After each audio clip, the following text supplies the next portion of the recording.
Jadi kemarin ada yang kirim screenshot ke gua sebuah komenan di salah satu feed di TikTok yang bahas Salma gitu ya. Komentarnya ada dua. Komentar pertama kayak gini. Terus komentar kedua ditulis buat ngeles dari komentar pertama yang menurut gua dua-duanya sangat amat keliru. Gua akan bantah kedua komentar tersebut, tapi tentu gua sebagai fansnya Salma dan karena Salma itu musikalitasnya sangat tinggi, gua juga akan menjawab komentar itu secara teoritis musik. Kita ke komentar yang pertama. Di komentar itu dia menyampaikan dua hal ya, implisit dan eksplisit. Eksplisitnya adalah bahwa nada rendah Salma itu jelek. Sementara implisitnya adalah Salma itu bukan mezzo-sopran dan ini nyambung ke komentar kedua dia. Dan itu akan kita bahas nanti ya. Oke, yang pertama, apakah ada istilah nada rendah jelek atau nada jelek dalam teori musik?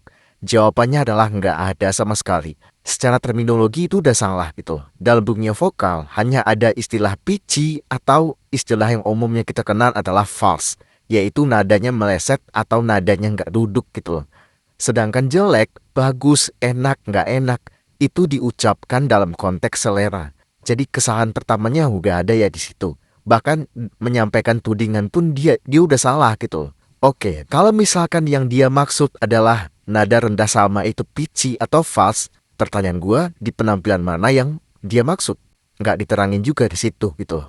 Gua sebagai orang yang udah puluhan kali bikin konten bedah penampilan Salma, gua mungkin udah ratusan kali denger nada rendahnya Salma. Apakah Salma pernah false? Jawabannya iya, jujur jawabannya iya. Dan gak ada juga penyanyi di muka bumi ini yang gak pernah false. Karena false atau pitchy itu banyak faktor penyebabnya gitu loh. Gak melulu soal teknis tapi juga bisa soal emosi, bahkan kondisi fisik saat nyanyi gitu. Tapi pitchy atau false-nya Salma itu mungkin hanya satu dari sekian puluh penampilan dia. Itu pun kadang satu nada doang gitu loh. Cuman geser dikit banget gitu loh. Jadi apa alasannya bilang nada rendah Salma itu pitchy atau false? Nggak ada. Justru menurut gua yang selama ini benar-benar udah ratusan kali ngulik setiap performnya Salma, nada rendah Salma itu termasuk yang paling stabil, tegas, dan ada powernya juga. Dan itu justru salah satu nilai lebih yang dimiliki Salma sebagai seorang penyanyi. Dalam teori musik, nada rendah itu sangat tricky. Karena butuh kemampuan diafragma yang stabil, artinya diafragma yang emang udah sangat terlatih. Dan yang kedua, nada rendah itu butuh resonansi yang baik agar nggak pitchy dan agar nggak false, agar tudukannya itu jelas gitu. Kadang orang luput dari nada rendah yang pitchy karena fokusnya cuma di nada tinggi. Kesannya nada tinggi itu jauh lebih penting daripada nada rendah, padahal enggak, dua-duanya sangat penting. Dan nggak banyak penyanyi, di luar penyanyi alto mungkin ya, yang punya nada rendah yang stabil, tegas, on key seperti Salma. Sekarang kita ke komentar yang kedua, dari orang yang sama ya. Di sini kita nggak menyalahkan orangnya ya, tapi yang kita bantah adalah isi komentarnya dia.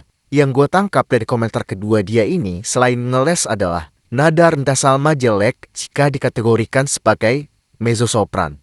Sementara nada rendah Salma yang katanya jelek itu jadi bagus kalau Salma itu soprano. Ini jelas komentar yang secara struktur, secara kausalitas juga sangat ngawur ya. Sesuatu yang katanya jelek kok bisa jadi bagus hanya soal kategori rentang atau jangkauan nada gitu. Oke, gua akan jawab begini. Apakah Salma itu mezzo, sopran, atau sopran? Gua sebenarnya udah berkali-kali menjelaskan itu, tapi nggak apa-apa. Gua akan jelaskan lagi, mungkin lebih teoritis dan berdasarkan fakta ya.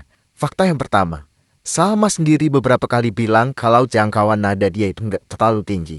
Dia pernah bilang itu di podcastnya Boy William. Gue nggak bisa deh bang. Nggak bisa. Kenapa? Range gue juga nggak terlalu tinggi kan. Untuk Dan juga pernah bilang itu di Vindes. karena kan kayak teriak-teriak high notes gitu kan. Gue tuh takut.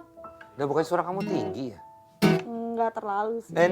Artinya apa? Secara nggak langsung dia bilang kalau dia bukan soprano. Kemudian fakta yang kedua, kita bisa lihat dari seluruh penampilan Salma selama ini baik di Idol dan juga dari single atau semua track di albumnya dia.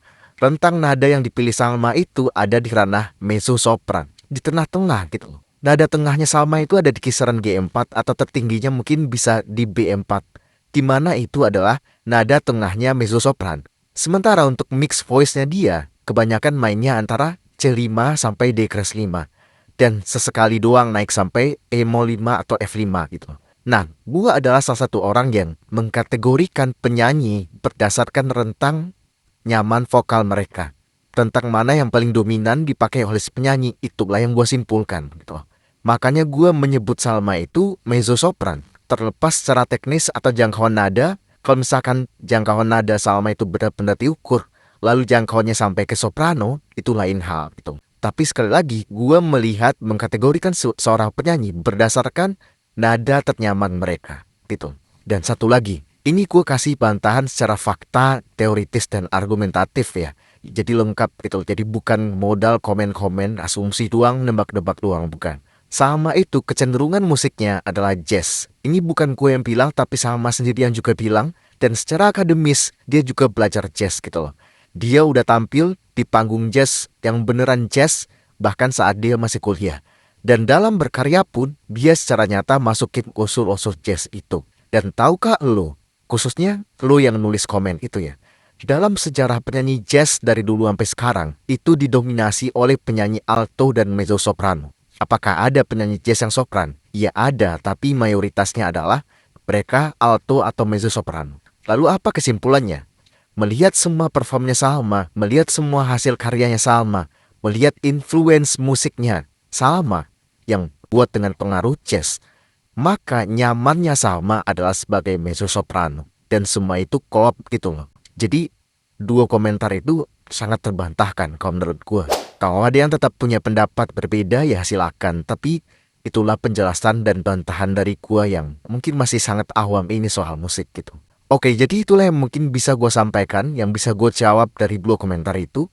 Dan semoga teman-teman bisa mengerti ya, karena gue udah mencoba untuk menjelaskan dengan bahasa yang mungkin kita bisa sama-sama mengerti gitu. Mungkin itu dulu buat sekarang, dan seperti biasa buat teman-teman yang berkenan untuk mendukung atau mengapresiasi konten-konten gua seperti konten ini, bisa dengan mengirimkan donasi melalui link yang ada di profil, karena jumlah berapapun akan sangat-sangat membantu gua sebagai konten kreator. Sekian dulu dari gua dan sampai jumpa di video berikutnya.